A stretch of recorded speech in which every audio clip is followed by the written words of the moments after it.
अध्याय 14 प्रकृति के 3 गुण। भगवान ने कहा, अब मैं तुमसे समस्त ज्ञानों में सर्वश्रेष्ठ इस परम ज्ञान को पुनः कहूंगा, जिसे जान लेने पर समस्त मुनियों ने परम सिद्धि प्राप्त की है। इस ज्ञान में स्थिर होकर मनुष्य मेरी जैसी दिव्य प्रकृति को प्राप्त कर सकता है। इस प्रकार स्थित हो जाने पर वह न तो सृष्टि के समय उत्पन्न होता है और न प्रलय के समय विचलित होता है।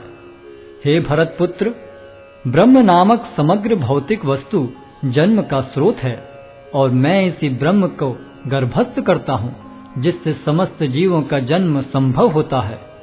हे कुंती पुत्र, तुम यह समझ लो कि समस्त प्रकार की जीव योनियां इस भौतिक प्रकृति में जन्म द्वारा संभव हैं और मैं उनका बीज प्रदाता पिता हूँ। भौतिक प्रकृति 3 गुणों से युक्त है। ये हैं सतो, रजो तथा तमोगुण। हे महाबाहु अर्जुन, जब शाश्वत जीव प्रकृति के संसर्ग में आता है तो वह इन गुणों से बंध जाता है। हे निष्पाप, सतोगुण अन्य गुणों की अपेक्षा अधिक शुद्ध होने के कारण प्रकाश प्रदान करने वाला और मनुष्यों को सारे पाप कर्मों से मुक्त करने वाला है। जो लोग इस गुण में स्थित होते हैं वे सुख तथा ज्ञान के भाव से बंध जाते हैं। हे कुंती पुत्र, रजोगुण की उत्पत्ति असीम आकांक्षाओं तथा तृष्णाओं से होती है और इसी के कारण से यह देहधारी जीव सकाम कर्मों से बंध जाता है। हे भरतपुत्र, तुम जान लो कि अज्ञान से उत्पन्न तमोगुण समस्त देहधारी जीवों का मोह है। इस गुण के प्रतिफल पागलपन, आलस तथा नींद हैं, जो बद्ध जीव को बांधते हैं। हे भरतपुत्र, सतोगुण मनुष्य को सुख से बांधता है, रजोगुण सकाम कर्म से बांधता है और तमोगुण मनुष्य के ज्ञान को ढककर उसे पागलपन से बांधता है। हे भरतपुत्र, कभी कभी सतोगुण रजोगुण तथा तमोगुण को परास्त करके प्रधान बन जाता है, तो कभी रजोगुण सतोगुण तथा तमोगुणों को परास्त कर देता है और कभी ऐसा होता है कि तमोगुण सतो तथा रजोगुणों को परास्त कर देता है। इस प्रकार श्रेष्ठता के लिए निरंतर स्पर्धा चलती रहती है। सतोगुण की अभिव्यक्ति को तभी अनुभव किया जा सकता है जब शरीर के सारे द्वार ज्ञान के प्रकाश से प्रकाशित होते हैं।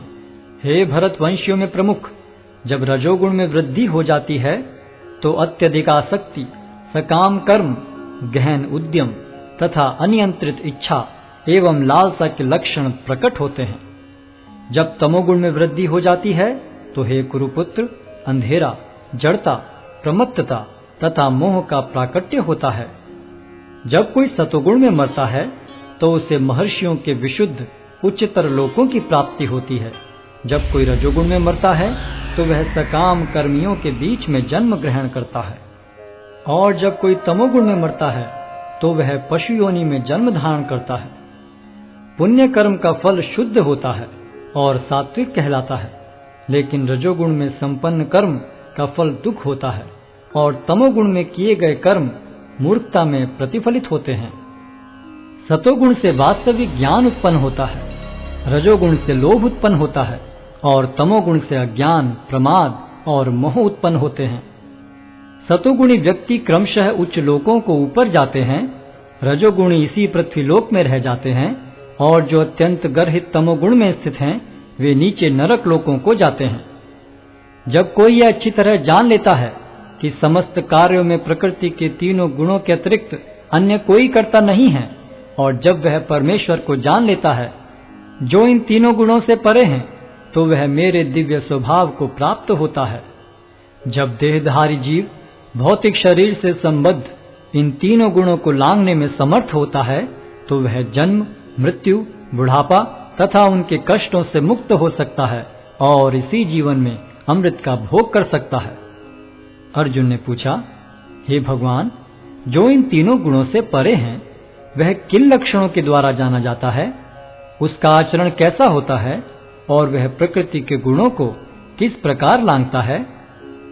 भगवान ने कहा, हे पांडुपुत्र, जो प्रकाश, आसक्ति तथा मोह के उपस्थित होने पर न तो उनसे घृणा करता है और न लुप्त हो जाने पर उनकी इच्छा करता है, जो भौतिक गुणों की इन समस्त प्रतिक्रियाओं से निश्चल तथा विचलित रहता है, और यह जानकर कि केवल गुण ही क्रियाशील हैं, उदासीन तथा दिव्य बना रहता है, जो अपने आप में स्थित है और सुख तथा दुख को एक समान मानता है, जो मिट्टी के ढेले, पत्थर एवं स्वर्ण के टुकड़े को समान दृष्टि से देखता है, जो अनुकूल तथा प्रतिकूल के प्रति समान बना रहता है, जो धीर है और प्रशंसा तथा बुराई, मान तथा अपमान में समान भाव से रहता है, जो शत्रु तथा मित्र के साथ समान व्यवहार करता है और जिसने सारे भौतिक कार्यों का परित्याग कर दिया है, ऐसे व्यक्ति को प्रकृति के गुणों से अतीत कहते हैं।